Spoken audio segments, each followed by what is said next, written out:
महान वैज्ञानिक sir Isaac Newton एक दिन अपने बागीचे में पेड़ के नीचे बैठकर कुछ पढ़ रहे थे। तभी पेड़ से एक सेब टूटकर नीचे गिरा। इसे देखकर उन्होंने गुरुत्वाकर्षण के सिद्धांत या ग्रेविटेशनल थियरी को जन्म दिया। ये कहानी हम सभी को बचपन में ही बता दी जाती है।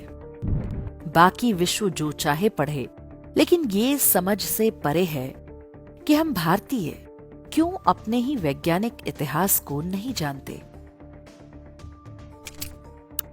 न्यूटन और सेब की ये कहानी केवल एक बात का सबूत है कि न्यूटन बहुत बड़ा झूठा था।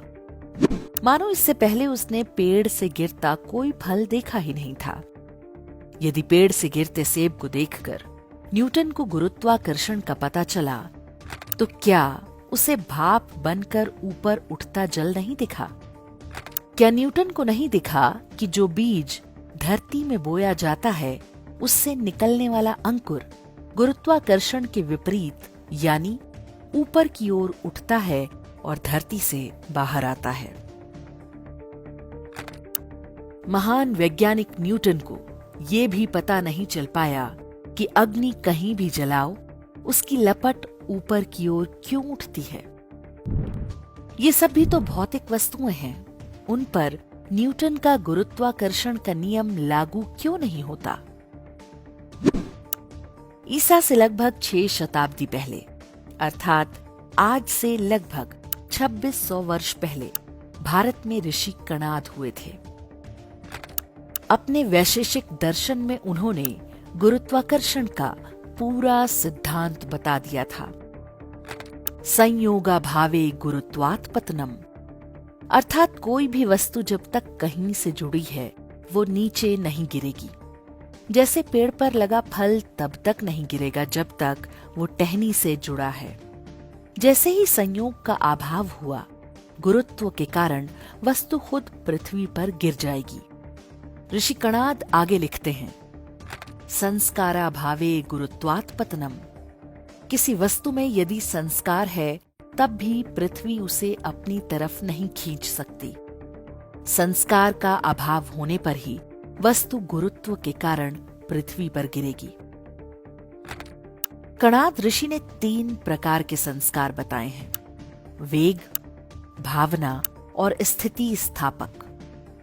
तो यदि किसी वस्तु में वेग संस्कार है, जैसे कि तीर में हम धनुष से वेग उत्पन्न करते हैं, तो वो गतिमान होता है। जैसे ही वेग संस्कार समाप्त होगा, उतनी दूर जाकर वो अपने गुरुत्व के कारण धरती पर गिर जाएगा। 6ठी शताब्दी के खगोलविद और गणितज्ञ वाराह मिहिर ने लिखा है, धरती का एक बल होता है जिससे वस्तुएं इसकी ओर खींचती हैं। ये बल सभी खगोलीय पिंडों में होता है, जिसके कारण वो अपने नियत स्थान पर रहते हैं। हालांकि वाराह मिहिर ने इस बल के लिए गुरुत्वाकर्षण नाम प्रयोग नहीं किया है। उन्होंने ही सूर्य सिद्धांत नाम की पुस्तक की भी रचना की है, जिसमें पूरे सौर मंडल के बारे में ऐसी गणनाएं हैं जिनकी पुष्टि आधुनिक विज्ञान ने भी की है।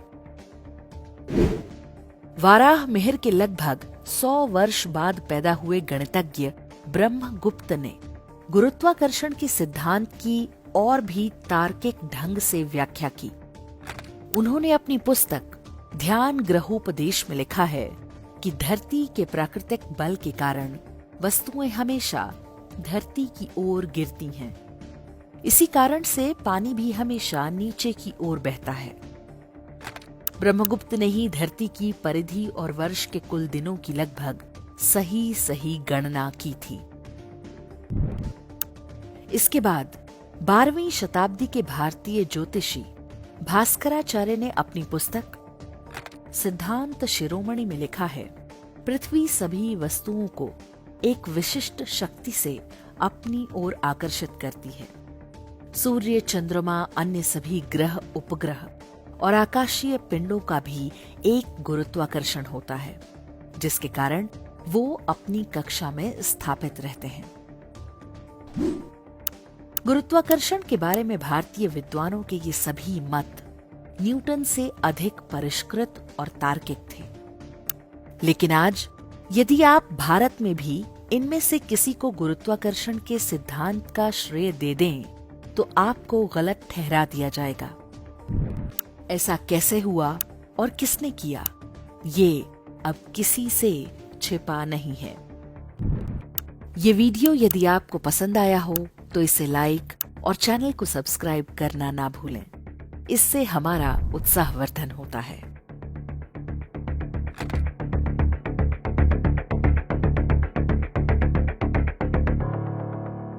इंडेक्स ऑनलाइन के वीडियो समाज को समर्पित हैं।